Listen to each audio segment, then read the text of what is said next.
Welcome to the tar education friends. Target allrounder के tar education में मैं प्रकाश कुमार आप सभी का स्वागत करता हूं। दोस्तों, आज है सोमवार 17 जनवरी 2022। चूँकि संडे को डेली करंट अफेयर्स क्लास टार एजुकेशन पर नहीं कराया जाता है, तो हम लोग शनिवार के पूरे दिन का और रविवार के पूरे दिन का करंट अफेयर्स आज के क्लास में आज सुबह सोमवार को हम लोग देखेंगे। इस क्लास का पीडीएफ आप टार एजुकेशन के इन सभी सोशल मीडिया प्लेटफॉर्म्स और टार एजुकेशन के वेबसाइट पर से भी विजिट करके वहां से डाउनलोड कर सकते हैं। पीडीएफ और अन्य बहुत कुछ मटेरियल वेबसाइट पर और इन सभी सोशल मीडिया प्लेटफॉर्म पर आपको मिलेंगे। सभी का लिंक नीचे डिस्क्रिप्शन बॉक्स में दिया हुआ है। प्रश्न हिंदी इंग्लिश दोनों में है, ऑप्शंस भी हिंदी इंग्लिश दोनों में है। आपसे आग्रह है कि क्लास को अंत तक अटेंड करें, तभी आपको इस क्लास का महत्व पता चलेगा और क्लास ये परीक्षा उपयोगी लगे तो प्लीज वीडियो को लाइक जरूर कर देंगे। कुछ सेकंड्स देके टार एजुकेशन के इस सेशन को शेयर करके टार एजुकेशन का सहयोग कर दें। और चैनल पर आप नए हैं या चैनल को अब तक सब्सक्राइब नहीं किए हैं तो अभी सब्सक्राइब बटन दबा दें, साथ में बेल आइकन भी दबा दें। और पहले से सब्सक्राइब कर लिए हैं तो आपका बहुत बहुत धन्यवाद। यहाँ पे प्रश्न और प्रश्न के साथ एक्स्ट्रा फैक्ट्स, ऑप्शंस में भी एक्स्ट्रा फैक्ट देखेंगे। बस आप देखिए, क्लास अटेंड कीजिए, अंत तक आपको पता चलेगा ये क्लास कितना महत्वपूर्ण है और अन्य की अपेक्षा यहाँ से आपको कितने फैक्ट्स और जानकारियाँ मिलती हैं एक डेली करंट अफेयर्स क्लास में। तो चलिए बिना देर किए शुरू करते हैं आज का क्लास। पहला प्रश्न है, on which day Indian army day has been celebrated recently. हाल ही में किस दिन भारतीय सेना दिवस मनाया गया है? तो सही जवाब है 15 जनवरी। प्रत्येक वर्ष 15 जनवरी को भारतीय सेना के पहले commander in chief field marshal KM Cariappa के सम्मान में ये दिवस मनाया जाता है। और इस बार जो भारतीय सेना दिवस ये मनाया जा रहा है, ये इसका 74वां एडिशन है। ये भी आप याद रखेंगे। चलिए, सेना से संबंधित बातें हुई हैं तो कुछ ये पॉइंट्स देख लेते हैं। जो देश के सर्वोच्च पद है डिफेंस डिपार्टमेंट में, मंत्रालय में, तो अभी चीफ ऑफ डिफेंस स्टाफ कौन है? तो ये पोस्ट अभी भी खाली है। यहाँ पे देश के सबसे पहले चीफ ऑफ डिफेंस स्टाफ कौन थे? जनरल बिपिन रावत थे, जिनका देहांत इसी 8 दिसंबर 2021 को पिछले मंथ में एक हेलीकॉप्टर क्रैश में उनका देहांत हो गया। बहुत दुखद घटना था वो। देश के पहले चीफ ऑफ डिफेंस स्टाफ थे वो बिपिन रावत, उनका देहांत हो गया, तब से ये पोस्ट खाली है। और एक होता, कुछ न्यूज पर देखा जा रहा है कि इस पद पर जनरल मनोज मुकुंद नरवणे को बताया जा रहा है, लेकिन वो गलत है। देखिए, मैं आगे बताता हूँ यहाँ पे कौन अभी है। अभी ये देख लीजिए, अभी चीफ ऑफ आर्मी स्टाफ कौन है? तो मनोज मुकुंद नरवणे, ये है अभी भारतीय सेना प्रमुख। इन्हीं को ये जो है चीफ ऑफ डिफेंस स्टाफ, इसका कमेटी होता है, कमेटी। तो इस कमेटी के चेयरमैन बनाए गए हैं मनोज मुकुंद नरवणे को, और सेना प्रमुख भी अभी यही है। तो ये है क्लियर, इस पर आपका ये पॉइंट ध्यान रखिएगा। फिलहाल in chief of air force, Indian air force कौन है? तो एयर मार्शल विवेक राम चौधरी हैं। इसके पहले RKS भदौरिया थे। चलिए, और चीफ ऑफ नेवल स्टाफ कौन है? अभी नौसेना प्रमुख कौन है? एडमिरल R हरि कुमार हैं। इसके पहले करमबीर सिंह थे। चलिए, ये रहे एक्स्ट्रा फैक्ट इसमें। अब ऑप्शन हम लोग देखते हैं। ऑप्शन से आपको बहुत कुछ मिलेगा। जनवरी के कुछ लेटेस्ट और महत्वपूर्ण डेज को हम लोग ऑप्शंस के थ्रू देख लेंगे, कवर करेंगे। 4 जनवरी को क्या मनाया गया हाल ही में? तो 4 जनवरी को हाल ही में विश्व ब्रेल दिवस, वर्ल्ड ब्रेल दिवस मनाया गया है। वर्ल्ड ब्रेल डे ये 4 जनवरी को मनाया गया है। दृष्टि बाधित लोगों के कल्याण के लिए ब्रेल लिपि के महत्व के बारे में और इसका निर्माण के लिए कौन थे, इसका आविष्कारक कौन थे? Louis Braille. इन्हीं की जयंती के उपलक्ष्य में ये प्रत्येक वर्ष वर्ल्ड ब्रेल डे, या हिंदी में बोले तो विश्व ब्रेल दिवस मनाया जाता है। 9 जनवरी को क्या मनाया गया? तो हाल ही में 9 जनवरी को गुरु गोविंद सिंह जयंती मनाया गया है। गुरु गोविंद सिंह जयंती को एक और नाम प्रकाश पर्व के रूप में भी मनाया जाता है। ये भी आप ध्यान रखेंगे। और गुरु गोविंद सिंह कौन थे? सिखों के 10वें गुरु थे, 10वें गुरु थे। और इस बार गुरु गोविंद सिंह की ये 355वीं जयंती है। ये भी पॉइंट याद रखेंगे, ये प्रश्न का पार्ट बन सकता है आपके लिए। चलिए, 9 जनवरी को एक और महत्वपूर्ण दिवस है, वो भी आपको याद रखना होगा। प्रवासी भारतीय दिवस कब मनाया गया है? वो भी 9 जनवरी को ही मनाया गया है। क्यों मनाया जाता है प्रवासी भारतीय दिवस? तो 9 जनवरी 1915 को ही राष्ट्रपिता श्री महात्मा गांधी साउथ अफ्रीका से इंडिया लौट कर आए थे और उस दिन को चिन्हित करने के लिए प्रवासी भारतीय दिवस 9 जनवरी को मनाया जाता है। 10 जनवरी को क्या मनाया गया है, तो हाल ही में वर्ल्ड हिंदी डे मनाया गया है। वर्ल्ड हिंदी डे 10 जनवरी को, अर्थात विश्व हिंदी दिवस 10 जनवरी को मनाया गया है हिंदी भाषा के विकास के लिए, विश्व स्तर पर इसके पहचान के लिए। तो पहले प्रश्न से इतने सारे फैक्ट्स, ऑप्शन से भी इतने फैक्ट्स आपको मिले। उम्मीद करता हूँ ये आपको परीक्षा उपयोगी लगी होंगी। और देखिए आगे अभी बहुत आपको आनंद आएगा, क्लास में बने रहिए। हाल ही में किस पूर्व क्रिकेट खिलाड़ी को नाइटहुड की उपाधि से सम्मानित किया गया है, तो ये सही जवाब है क्लाइव लॉयड। क्लाइव लॉयड को नाइटहुड की उपाधि से सम्मानित किया गया है। कहाँ के हैं ये क्लाइव लॉयड? तो ये वेस्ट इंडीज के पूर्व जाने माने क्रिकेटर और कप्तान भी रहे हैं उस टीम के, क्लाइव लॉयड। इनको क्रिकेट खेल में अहम योगदान के लिए नाइटहुड की उपाधि से सम्मानित किया गया है। नाइटहुड की उपाधि एक ब्रिटिश राजा या रानी के द्वारा अपने देश की सेवा में उनकी उपलब्धियों के लिए दिया जाता है और नाइटहुड की उपाधि मिलने के बाद वह व्यक्ति अपने नाम के आगे सर उपनाम का प्रयोग कर सकता है। जैसे अब इनको सर क्लाइव लॉयड के नाम से इनको पुकारा जा सकता है, पुकारा जाएगा। तो ये है न्यूज, इसमें प्रश्न यही बना था। अब आइए ऑप्शंस से देखते हैं बाकी ये लोग क्यों चर्चा में रहे हैं। लुइस हैमिल्टन, अगर ये प्रश्न आपको एग्जाम में आता, ऑप्शन में लुइस हैमिल्टन है, तो क्या इसको आप आंसर कर दे? इसको बिल्कुल छांट देते, आप कट कर देते कि ये तो हो ही नहीं सकता, क्योंकि ये क्रिकेटर की बात पूछ रहा है और ये क्रिकेटर तो है ही नहीं। ये क्या है, तो रेसिंग ड्राइवर हैं ये लुइस हैमिल्टन, इनके बारे में मैं बता रहा हूँ। तो ये न्यूज में क्यों रहे हैं लुइस हैमिल्टन? तो हाल ही में फार्मूला 1 चैंपियन ये हैं लुइस हैमिल्टन, इनको भी नाइटहुड की ही उपाधि से सम्मानित किया गया है। तो देखिए प्रश्न से रिलेटेड है बिल्कुल, इनको भी लुइस हैमिल्टन की उपाधि से सम्मानित किया गया है। लुइस हैमिल्टन इनको, और ये इसमें भी वही बात है, लुइस हैमिल्टन को नाइटहुड की उपाधि जब मिल गई तो ये अपने आगे अब सर उपनाम लगा सकते हैं। अब इनको सर लेविस हैमिल्टन के नाम से जाना जाएगा। अब इनका नाम इस तरह से भी पुकारा जा सकेगा। लुइस हैमिल्टन कहाँ के हैं? तो ब्रिटेन के मर्सिडीज ड्राइवर हैं। कहाँ के हैं? ब्रिटेन के। चलिए एजाज पटेल, ये क्रिकेटर हैं, बिल्कुल ध्यान होगा आपको, इनसे संबंधित हाल ही में अच्छे प्रश्न बने हैं। तो एजाज पटेल क्यों न्यूज में रहे हैं? तो इनको हाल ही में दिसंबर महीने के लिए एक जो पर मंथ ये जारी करता है ICC men's player of the month, ये किसे चुना गया है? ICC player of the month चुना गया है एजाज पटेल को इस दिसंबर महीने के लिए। और ये कहाँ के हैं? तो ये न्यूजीलैंड से खेलते हैं। एजाज पटेल न्यूजीलैंड टीम से खेलते हैं। इन्हीं को ICC men's player of the month दिसंबर महीने के लिए चुना गया है। बस ये न्यूज रखिएगा। इनके बारे में एक और बहुत ही महत्वपूर्ण एक प्रश्न पिछले सप्ताहों में बन चुका है कि 10 का 10 विकेट, एक ही पारी में 10 का 10 विकेट लेने वाले ये विश्व के तीसरे खिलाड़ी बन गए हैं एजाज पटेल। एक ही पारी में 10 का 10 विकेट इन्होंने लेकर तीसरा व्यक्ति बन गए हैं विश्व का। तो ये तो तीसरा बन गए और हाल फिलहाल में बने हैं। पहले कौन है जो 10 का 10 विकेट ले चुका है एक ही पारी में क्रिकेट खेल में?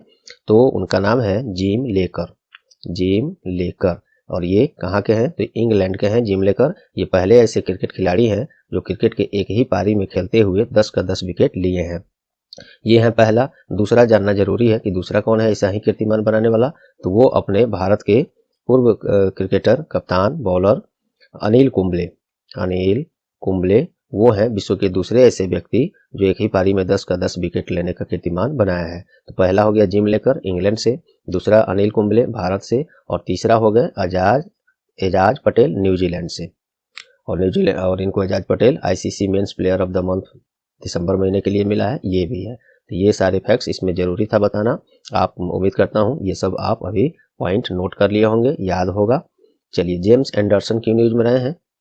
तो क्रिकेट खेल के इतिहास में 100 बार नॉट आउट रहने वाले बल्लेबाज बन गए हैं। 100 बार खेल जब होता है तो खेल खेलते खेलते लास्ट में खेल ओवर हो जाता है और ये क्रीज पर ही रह जाते हैं अगर कोई प्लेयर क्रिकेट में, तो नॉट आउट वो होता है। तो इस तरह से ये 100 बार नॉट आउट रहने का इनका कीर्तिमान इन्होंने बनाया है जेम्स एंडरसन। और ये कहाँ के हैं? तो इंग्लैंड के क्रिकेट खिलाड़ी हैं। तो दोस्तों मुझे पूरा उम्मीद है कि देखिए दूसरे प्रश्न से इतने सारे फैक्ट्स, ऑप्शंस में इतने चीज हमने बताया जो कि बिल्कुल जरूरी है ऑप्शन से। तो उम्मीद करता हूँ आप लोग को ये बिल्कुल परीक्षा उपयोगी लगा होगा, पसंद आया होगा। तो प्लीज वीडियो को अभी लाइक दबा दीजिए, कुछ सेकेंड्स देकर इसको शेयर जरूर कर दीजिएगा अभी या क्लास समाप्त होने के बाद। और सब्सक्राइब नहीं किए हैं तो सब्सक्राइब कर लीजिएगा, और कर लिए हैं तो बहुत बहुत धन्यवाद। तो चलिए दोस्तों, डेली करंट अफेयर्स क्लास जरूर जुड़िए। साथ में आपको कुछ सेकंड्स में ये बता दूं कि टार एजुकेशन के यूट्यूब चैनल पर अब टॉपिक वाइज सभी क्लासेज, बहुत सारे पॉइंट्स पर टॉपिक वाइज क्लास भी कराया जा रहा है। तो वो भी अटेंड करें, चैनल पर विजिट करें, या वीडियो के डिस्क्रिप्शन बॉक्स में मैंने सभी का प्लेलिस्ट लिंक दिया है, वहां से डायरेक्टली पहुंचे। इसके अलावा एनटीपीसी ग्रुप डी ये सब के लिए सेट, एसएससी के लिए practice set, previous year based जबरदस्त सेट जो है जिसको कहा जाएगा, आप अटेंड करेंगे खुद पता चलेगा, काफ़ी अच्छे तरीके से एक्सप्लेन करके और कराया जा रहा है। तो ये सब आप अटेंड जरूर करें। सभी का लिंक नीचे प्लेलिस्ट का लिंक मैंने दिया है, वहां से आप जुड़े। और दोस्तों को अन्य आपकी पहुंच जहां जहां है वहां तक कुछ सेकेंड्स देकर टार एजुकेशन का सहयोग करें, शेयर जरूर करें सभी क्लासेज को, ताकि हम लोग का क्लास कराने में तभी थोड़ा और इंटरेस्टेड होंगे जब हम लोग का फैमिली बढ़ेगा। चलिए अगला प्रश्न देखते हैं। हाल ही में जारी under 19 girls singles badminton ranking में विश्व में नंबर 1 रैंक प्राप्त करने वाली कौन पहली भारतीय बैडमिंटन खिलाड़ी बन गई हैं? तो ये देखिए मोस्ट इंपोर्टेंट होगा, क्योंकि पहली भारतीय बनी है, ये रिकॉर्ड बनाने वाला क्या? तो under 19 girls singles badminton ranking में विश्व का नंबर 1 खिलाड़ी रैंक बनने वाला, तो ये कौन बनी है? तो सही जवाब है तस्मीन मीर। तस्मीन मीर ये रिकॉर्ड बनाई है, पहली भारतीय बन गई है नंबर 1 रैंक पाने वाली under 19 girls single badminton ranking में। ओके चलिए, और इसमें कुछ देखते हैं फैक्ट्स हम लोग। गुजरात के मेहसाना से ये संबंध रखती हैं, अपनी भारतीय हैं। 16 वर्षीय तस्मीन मीर ये रिकॉर्ड बनाने में वाली पहली भारतीय बन गई हैं। आइए बैडमिंटन से बात हुई है तो ये इस संगठन का बात कर लेते हैं जो अंतर्राष्ट्रीय स्तर पर बैडमिंटन खेल का आयोजन कराता है। BWF, इसको बैडमिंटन वर्ल्ड फेडरेशन कहते हैं, और स्थापना 5 जुलाई 1934 में, मुख्यालय कुआलालंपुर मलेशिया में है। चलिए ऑप्शंस को देखिए, काफी ध्यान से देखिएगा, यहाँ से भी आपको बहुत कुछ मिलेगा। इसी के लिए टार एजुकेशन जाना जाता है आपका। चूंकि ये करंट अफेयर्स का क्लास है तो मकसद यही रहता है कि करंट अफेयर में आपको कहीं से भी कुछ भी ना छूटे, और धीरे धीरे इतना कुछ आहिस्ता आहिस्ता आपको बता दिया जाए कि सुनते सुनते इतना कुछ आपको दिमाग में बैठ जाए कि कभी रटना नहीं पड़े। और यही पढ़ाई का मतलब होना भी चाहिए, प्रेशर में कभी नहीं रहिए। हाँ, अपने गोल को दिमाग में रखिए और हंसते खेलते पढ़ाई कीजिए, बिल्कुल आप सफलता पाएंगे। बस फ्रस्ट्रेशन में कभी नहीं पढ़ना है, घबराना नहीं है, निरंतर पढ़ाई करना है दोस्तों। ये नहीं कि एक दिन खूब जम के पढ़ाई कर लिए, 5 दिन फिर एंजॉय किए, ऐसा नहीं। एंजॉय आपके लाइफ का पार्ट होना चाहिए, लेकिन हाँ उसकी एक सीमा होनी चाहिए। कुछ समय उसके लिए भी निकालिए, पढ़ते पढ़ते ऊब जाना ये आम बात है बच्चों में, तो एंजॉय भी कीजिए, थोड़ी सी अपनी मनोरंजन के लिए कुछ समय दीजिए, लेकिन लगातार एंजॉय ही करते रह जाइए, फिर 5 दिन गैप के बाद आइए बैठ के कुछ खूब पढ़ लीजिए, वैसे पढ़ाई नहीं होगा। निरंतर कंटिन्यूटी आपको जरूरी है पढ़ाई में।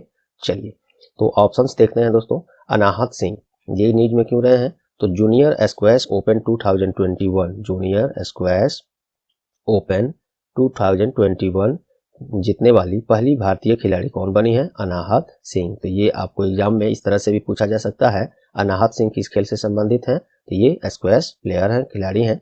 तो ये जूनियर स्क्वैश ओपन 2021 जीतने वाली पहली भारतीय खिलाड़ी बन गई हैं अनाहत सिंह। किदाम्बी श्रीकांत की न्यूज में रहे हैं, तो किदाम्बी श्रीकांत सबसे पहले मैं पूछूं किस खेल से संबंधित है? तो ये बैडमिंटन खिलाड़ी हैं किदाम्बी श्रीकांत।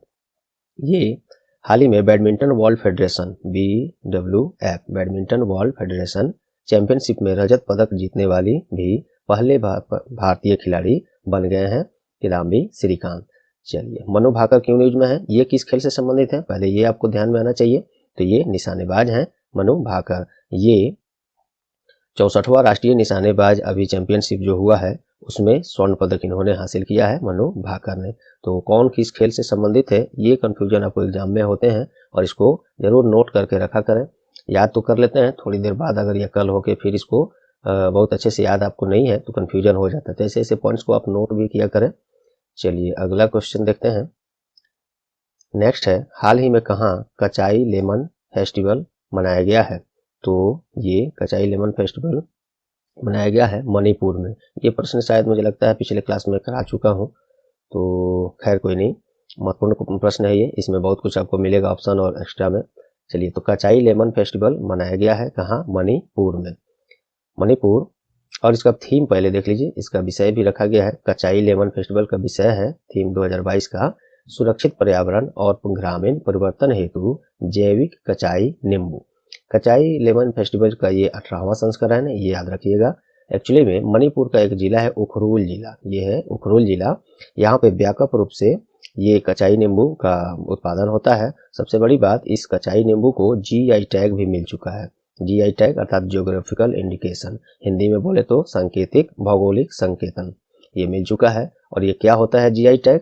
तो ये वैसे प्रोडक्ट को, वैसे उत्पाद को मिलता है जो किसी खास जगह पर और खास क्वालिटी का होता है, जो अपेक्षाकृत अन्य जगहों पर वैसा नहीं होता। तो वैसे प्रोडक्ट को जीआई टैग दे दिया जाता है, जिससे उसको एक अंतर्राष्ट्रीय राष्ट्रीय पहचान मिले। तो ये सभी बातें आपको उम्मीद करता हूँ अच्छे से समझ में आए होंगे। मणिपुर की बात है, मणिपुर के बारे में देखिए, राजधानी इसका इम्फाल है। इस राज्य का स्थापना 21 जनवरी 1972 में, और मुख्यमंत्री एन बीरेन सिंह है, गवर्नर ला गणेशन है। चलिए ऑप्शन से देखते हैं कुछ महत्वपूर्ण इसी तरह के प्रश्न, जैसे प्रश्न पूछा गया कचाई लेमन फेस्टिवल कहाँ मनाया जाता है, तो उसी तरह से ऑप्शन में भी कुछ मैं आपको बताता हूँ, काफी महत्वपूर्ण है। तो चलिए बताइए, जम्मू कश्मीर में इसी तरह का प्रश्न एक आपको मिला हाल ही में, एप्पल फेस्टिवल कहाँ मनाया गया है? एप्पल फेस्टिवल ये कहाँ मनाया गया है? तो ये जम्मू कश्मीर के श्रीनगर में एप्पल फेस्टिवल, अर्थात हिंदी में बोले तो हो सकता है पूछ दे आपसे सेव उत्सव, सेव उत्सव या एप्पल फेस्टिवल जम्मू कश्मीर के श्रीनगर में मनाया गया है। देखिए जम्मू कश्मीर में पूरे इसमें सालाना जो है लगभग 2.2 मिलियन मीट्रिक टन सेव का उत्पादन यहाँ पे होता है, और ये उत्पादन पूरे भारत का लगभग 87% है। तो देखिए यहाँ पे कितना ज़्यादा मात्रा में सेव का उत्पादन किया जाता है, तो याद रखेंगे ये सब। चलिए, उत्तर प्रदेश में ये इस तरह से प्रश्न अभी हाल ही में क्या बने थे, तो बनाना फेस्टिवल, बनाना फेस्टिवल कहाँ मनाया गया है? वही केला, सही समझ रहे हैं आप, केला उत्सव या बनाना फेस्टिवल उत्तर प्रदेश में भी कहाँ? तो कुशीनगर में, कुशीनगर, उत्तर प्रदेश के कुशीनगर में बनाना फेस्टिवल या केला उत्सव मनाया गया है। बिल मोस्ट इंपोर्टेंट अभी तक ये दोनों ऑप्शन आपके लिए रहा है, ध्यान रखिएगा, इस पर नोट भी कर लीजिएगा, या पीडीएफ में तो ये जो मैंने बोल दिया ये सब नहीं आएगा, इसलिए क्लास अटेंड करना ध्यान से बहुत महत्वपूर्ण है। चलिए, उड़ीसा राज्य की यूनियन में रहा है, तो हाल ही में नुआखाई कृषि उत्सव है, ये नुआखाई, स्पेलिंग हो सकता है इसमें इधर उधर हो थोड़ा, तो सुन के भी आप चलिएगा। कृषि उत्सव है ये नुआखाई, ये कहाँ मनाया गया है? तो उड़ीसा में मनाया गया है। ये एक्चुअली में राज्य में पहली फसल की उपज का प्रतीक है, उसी के अवसर पर मनाया जाता है ये नुआखाई उत्सव उड़ीसा राज्य में। उड़ीसा का राजधानी कहाँ है? तो भुवनेश्वर है। और उड़ीसा के मुख्यमंत्री कौन है? नवीन पटनायक है। और उड़ीसा के गवर्नर राज्यपाल कौन है? तो गणेशी लाल है। ये सब पॉइंट्स आपको भी दोस्तों जबान पर रहना चाहिए, क्योंकि ज़्यादा तो आप ही के लिए ज़रूरी है ये, मुझे तो एग्जाम देना नहीं है, आप ही लोग को देना है। इस तरह से लिंक करके एक से एक लिंक करके आपको याद रहना चाहिए। देखिए यहाँ पे फेस्टिवल से संबंधित, इस तरह का फेस्टिवल से संबंधित प्रश्न था, तो मैं उसी से संबंधित इतने फैक्ट्स खोज के आप लोग के लिए लाया। इसमें कितने एफर्ट्स लगे होंगे आप समझ सकते हैं। तो एक यूट्यूबर, ये एक टीचर आप लोग से क्या मांग सकता है? आप लोग से बस यही अपेक्षा करूंगा कि क्लास को लाइक और कुछ सेकंड देकर शेयर जरूर करें, ताकि हम लोग की फैमिली बढ़े। क्योंकि दोस्तों आज क्लास काफ़ी लेट से आप लोग को देखिए मिला है, आज लेट हुआ है, इसका कारण मैं था नहीं समय पर। तो क्वेश्चंस तो मैंने सभी कर लिए हैं, सब सर्च कर लिया है न्यूज़पेपर एजेंसी वगैरह से, लेकिन MCQ जो है 4 ही क्वेश्चन में मैं सेट कर पाया हूँ। बाकी प्रश्न आप सभी बहुत अच्छे स्तर के हैं, आप बने रहिए, इसको एक्स्ट्रा फैक्ट के साथ देखते हैं। चलिए, तो अगला प्रश्न है, हाल ही में भारत सरकार द्वारा किस देश को $900 मिलियन का ऋण स्वीकृत किया गया है? तो ये श्रीलंका को किया गया है भारत सरकार के द्वारा। श्रीलंका को भारत सरकार ने 900 मिलियन ऋण स्वीकृत किया है। ये एक्चुअली में यहाँ पे श्रीलंका में जो है अभी आर्थिक संकट समझिए तो चल रहा है, वहाँ पे अब खाद्य संकट भी आने वाला है, ऐसा अनुमान विशेषज्ञों का लगाया गया था। पहले एक प्रश्न इस पर बना भी था, मैंने चर्चा किया था पिछले क्लासेज में। तो आर्थिक संकट से निपटने के लिए ये और उसके श्रीलंका का जो है घटते विदेशी भंडार और खाद्य आयात के लिए इतनी राशि ऋण स्वीकृत किया है भारत सरकार ने श्रीलंका के लिए। चलिए श्रीलंका के बारे में देख लेते हैं।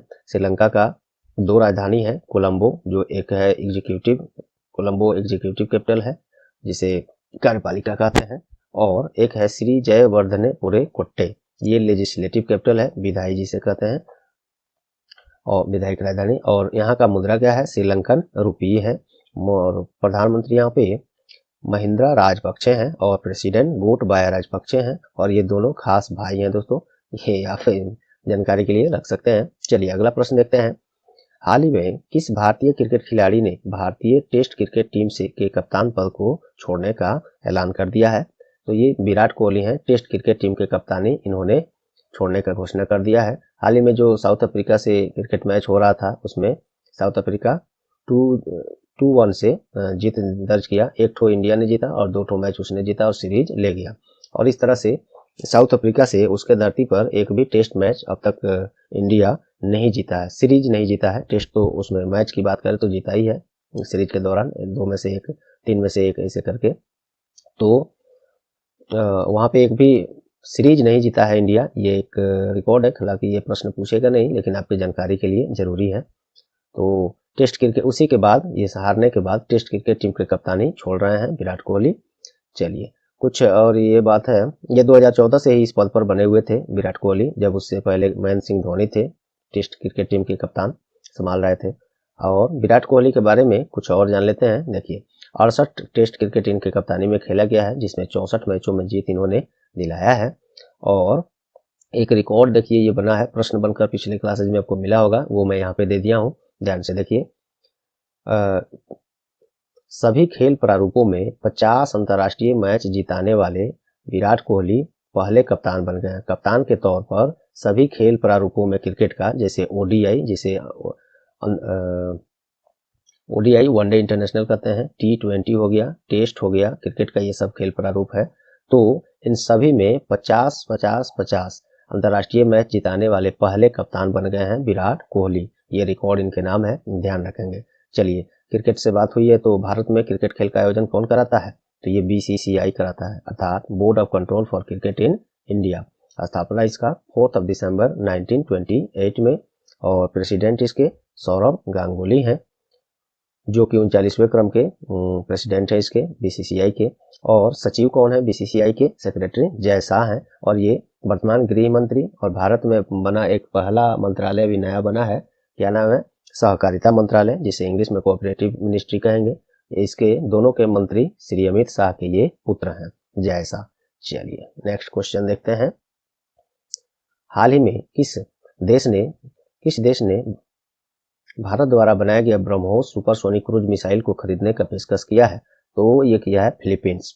एक्चुअली में भारत का जो DRDO है और रूस के सहयोग से ये ब्रह्मोस एरोस्पेस प्राइवेट लिमिटेड एक कंपनी है अपने यहाँ, तो इसके द्वारा ये ब्रह्मोस मिसाइल बनाया जा रहा है, और इसको खरीदने का पेशकश किस देश ने किया है? फिलीपींस ने। और ये जो खरीदने का पेशकश हुआ है, इसमें पूरा सौदा जो है डील कितने का होगा? 374.9 मिलियन डॉलर का ये सौदा है। चलिए, और फिलीपींस ने ये पेशकश किया है खरीदने का भारत से, तो काफी गर्व की बात है। एक समय था भारत विदेशों से ये सब छोटे छोटे उपकरण चीज खरीदते था, अब आज है कि पूरे विश्व में हम लोग के यहाँ का इस तरह का मिसाइल उपकरण अब जाएगा। चलिए तो फिलीपींस के बारे में देख लेते हैं। फिलीपींस की राजधानी मनीला है, मुद्रा वहाँ पे फिलीपींस पेसो चलता है। DRDO का भी चर्चा हम लोगों ने किया, उसी के सहयोग से ये, और एक रूसी कंपनी के सहयोग से ये बन रहा है। तो DRDO अर्थात defence research and development organisation, जिसे हिंदी में रक्षा अनुसंधान एवं विकास संगठन कहते हैं। देखिए यहाँ पे है, हिंदी वालों के लिए कुछ बताते चलना जरूरी है, नहीं तो चलिए। और DRDO का स्थापना 1958 में, हेडक्वार्टर इसका न्यू दिल्ली है, और चेयरमैन इसके देखिए G सतीश रेड्डी, ये चेंज हो गए हैं। कौन बने हैं? बिल्कुल आपको याद होना चाहिए, अभी कल या परसों में मैंने कराया था, आप इसको कमेंट में जरूर बताएं दोस्तों। मैं इसको इसीलिए यहाँ पे छोड़ा था, G सतीश रेड्डी चेंज हो गए हैं। कौन है अब नए बने हैं कि सॉरी ये नहीं दोस्तों, माफी चाहता हूँ, ये DRDO है। वो जो मैं चर्चा कर रहा हूँ वो एक्चुअली में किसके, इसरो के प्रमुख अभी बदले हैं। K Sivan की जगह अब दूसरे बने चेयरमैन बने हैं इसरो के, वो कौन है नए बने, ये मुझे पूछना था, सॉरी। तो कौन बने हैं, के सिवान की जगह अब इसरो के नए चेयरमैन कौन बन गए हैं, आप कमेंट में प्लीज इसको जरूर कीजिएगा, ताकि आपको याद भी रह रहा है कि नहीं क्लास, और जिनको याद नहीं है वो तो जरूर करेंगे, ताकि सर्च करिएगा आप इस प्रश्न को और तब कमेंट कीजिएगा, तो वो हमेशा के लिए आपको याद रह पाएगा। तो चेयरमैन DRDO के जी सतीश रेड्डी ही हैं, इसको आप क्लियर करेंगे, हमको इसरो का ध्यान में आ रहा था। चलिए अगला है, हाल ही में भारतीय रेलवे के द्वारा गुड्स गार्ड जो रेलवे में पद होता है उसका नाम बदल दिया गया है। अब नया नाम क्या रखा गया है, तो गुड्स ट्रेन मैनेजर। अब गुड्स गार्ड पोस्ट को गुड्स ट्रेन मैनेजर के नाम से इस पद को जाना जाएगा, ठीक है। और ये हो गया, वही बात यहाँ पे है। कुछ और भी पोस्ट का नाम चेंज हुआ है, देखिए ट्रेन गार्ड का नाम बदलकर अब ट्रेन मैनेजर कर दिया गया है, और असिस्टेंट गार्ड का नाम बदलकर असिस्टेंट पैसेंजर ट्रेन मैनेजर कर दिया गया है। और मेल एक्सप्रेस गार्ड जो होता है पद होता था, अब उसको मेल एक्सप्रेस ट्रेन मैनेजर, अब जहां जहां मतलब गार्ड था वहां पे मैनेजर शब्द जोड़ दिया गया है। इस ट्रिक से भी आप इसको याद रख सकते हैं, ठीक है। ये मैंने ध्यान आया तो इस बात को, ये चीज आप भी ध्यान लगा सकते थे कि क्या परिवर्तन हुआ इसमें। चलिए भारतीय रेलवे के बारे में देख लेते हैं।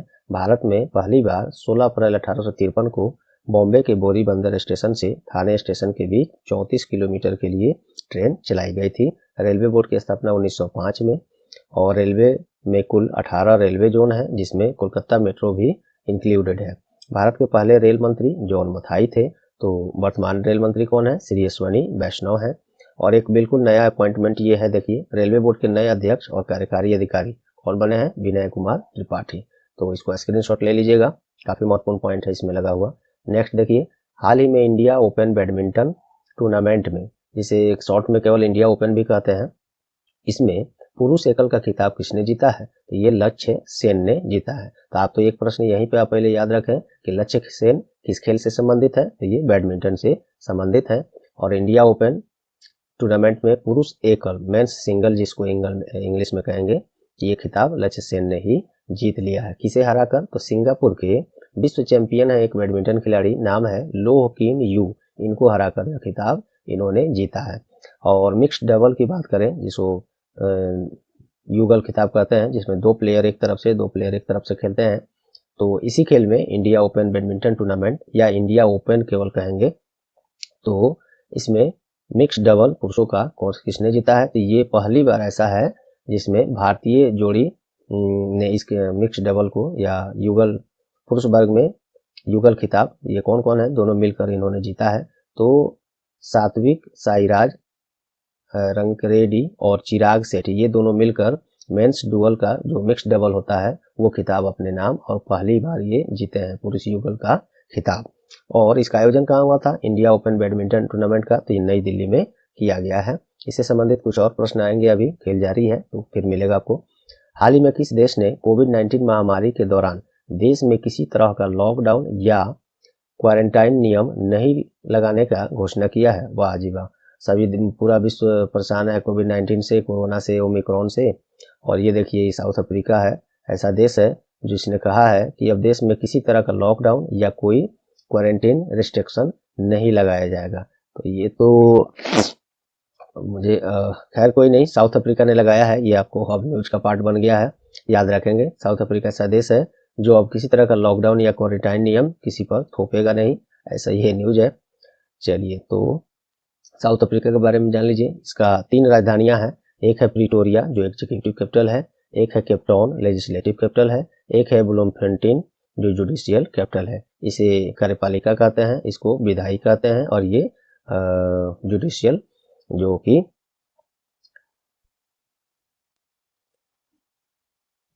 फिर से सुन लीजिए, ब्लूमफोंटेन जो जुडिशियल कैपिटल है, ये जिसे न्यायिक राजधानी कहेंगे। चलिए, और मुद्रा है साउथ अफ्रीकन रैंड, यहाँ पे चलता है। चलिए नेक्स्ट है, हाल ही में किस राज्य पुलिस के द्वारा किस्सा खाकी का, ये एक डिजिटल ऑडियो प्रस्तुति है, किस्सा खाकी का, ये नाम ये याद रखिएगा, किस्सा खाकी का, खाकी वही उन लोग का जो वर्दी होता है, तो किस्सा खाकी का नामक एक डिजिटल ऑडियो प्रस्तुति के साथ पॉडकास्ट में की दुनिया में ये प्रवेश किया है, पहली बार मतलब ये शुरू किया है इस तरह का। तो ये किस राज्य पुलिस ने किया है, तो दिल्ली पुलिस ने किया है। और तो इस ऑडियो प्रस्तुति के साथ पॉडकास्ट समझिए तो रेडियो का के तरह ही वो भी ऑडियो में उस पर केवल सुना जाता है, कोई भी प्रोग्राम पॉडकास्ट होता है। तो दिल्ली पुलिस इस ऑडियो प्रस्तुति के साथ अपराध, जांच, दिल और इंसानियत की अपनी अनसुनी कहानियों के जरिए जनता से संवाद स्थापित करेगा। इसका उद्देश्य यही है। और पॉडकास्ट दिल्ली पुलिस और नागरिकों के बीच एक नया बंधन बनाएगा, संबंध बनाएगा। चलिए दिल्ली के बारे में कुछ जान लेते हैं हम लोग। दिल्ली के मुख्यमंत्री अभी अरविंद केजरीवाल हैं और यहाँ पे उपराज्यपाल अर्थात लेफ्टिनेंट गवर्नर कौन है? अनिल बैजल हैं। और दिल्ली पुलिस कमिश्नर कौन है? दिल्ली पुलिस आयुक्त कौन है? ये राकेश अस्थाना, हाल ही में ये भी बने हैं। चलिए ये थे सभी महत्वपूर्ण प्रश्न आज के। और क्वेश्चन ऑफ द डे आज का देखिए, हाल ही में किस दिन सशस्त्र बल वयोवृद्ध दिवस या इंग्लिश में बोले तो आर्म्ड फोर्सेज वेटरन्स डे किस दिन मनाया गया है? मोस्ट इंपोर्टेंट क्वेश्चन है ये और इसका जवाब काफी इजी है, पिछले क्लास में मैंने कराया है। कमेंट में इसका जवाब आप जरूर दें। तो चलिए दोस्तों, उम्मीद करता हूँ आज का क्लास आप लोग को परीक्षा उपयोगी लगी होंगी। यदि हाँ तो प्लीज वीडियो को लाइक कर दें और ज़्यादा से ज़्यादा शेयर करके कुछ सेकंड्स अपना देकर दोस्तों आपकी जितनी पहुंच है स्टडी ग्रुप के अलावा कहीं और मत शेयर कीजिएगा, उस तरह से वीडियो का रिटेंशन लो होता है। तो आप इसे शेयर वहीं पे करेंगे जिसको इसकी ज़रूरत है। तो वैसे ग्रुप्स और में ज़रूर शेयर करें। और चैनल पर आप नए हैं या चैनल को अब तक सब्सक्राइब नहीं किए हैं तो अभी सब्सक्राइब बटन दबा दें, बेल आइकन भी साथ में दबा दें। और पहले से सब्सक्राइब कर लिए हैं तो आपको कुछ नहीं करना, बस लाइक और शेयर कर दें। आपका बहुत बहुत धन्यवाद। तो चलिए मिलते हैं अगले इंपॉर्टेंट क्लास में, तब तक के लिए goodbye, all the best.